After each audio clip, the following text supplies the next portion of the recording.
Well, if you open up the local Springfield State Journal-Register, you'll see a national headline about the FBI reporting historic gun seizure pace and saying that the run on firearms during COVID revealed flaws in the process.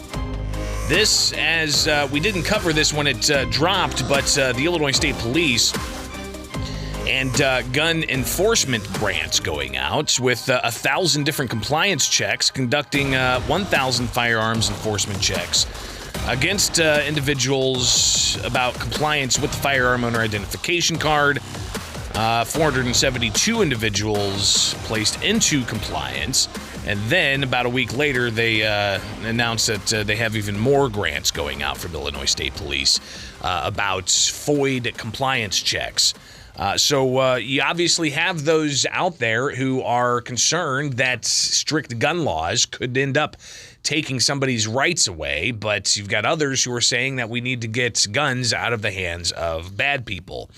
So again, those are just some of the headlines. FBI reports historic gun seizure pace, and the lead to that story is the FBI has been issuing more seizure orders for guns sold to suspects, prohibited buyers that at any time in the history of firearms background check system, according to the most recent data compiled by the Bureau. More than 6,300 such referrals were transmitted to the Bureau of Alcohol, Tobacco, and Firearms in 2020 to take back weapons from buyers when background checks later determined that they have been ineligible because of criminal records, mental health histories, disqualifying military service records, and other bans. So it'll be interesting to see how that continues to play out. Meanwhile, another headline here, bump stock sales resume in 3 states after the feds miss a deadline to file an appeal. So the bump stock that you had a lot of controversy around after the Las Vegas mass shooting, that former President Donald Trump, through rule, essentially prohibited future sales of. Well, sales of those resuming in 3 states after federal authorities let a deadline pass to file a legal challenge against a court ruling that invalidated an administrative ban on the devices. So Texas, Louisiana, Mississippi, apparently consumers there can now legally sell bump stocks after the ATF failed to file a motion by the February 27th deadline. So watch that space closely. This, as you've got Connecticut holding a 12-hour hearing about even more strict gun laws in that state.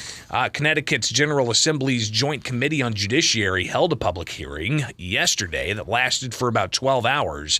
Close to 5,000 people submitted written testimony, more than 150 delivering remarks in person or virtually, with people speaking for themselves, people speaking on behalf of police chiefs and elected officials. This after you have the governor there, Ned Lamont, putting forth 2 of 4 bills that were discussed during the debate. And Lamont had already been out front pushing for even more legislation to regulate gun ownership in the state, which already has some of the most strict firearms laws in the country. So interesting to see that other states grappling with some of the same issues, if not more severe issues that Illinois gun owners are feeling they're facing here in Illinois. A couple of other headlines. Want to get this out to you, some odds and ends. We talk about gun legislation, but what about holding bad actors accountable?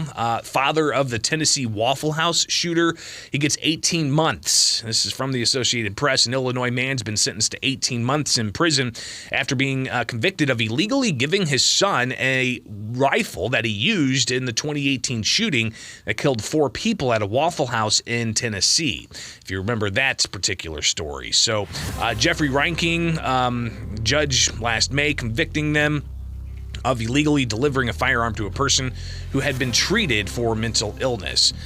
Then you also have up in Chicago, a teenager charged in 3 fatal shootings in that area, 17-year-old, charged with multiple counts of first-degree murder, identified as Berian Montgomery.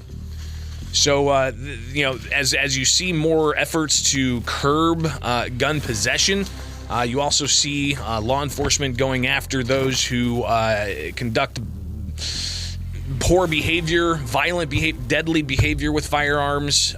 So we'll continue to track all of that here on WMAY.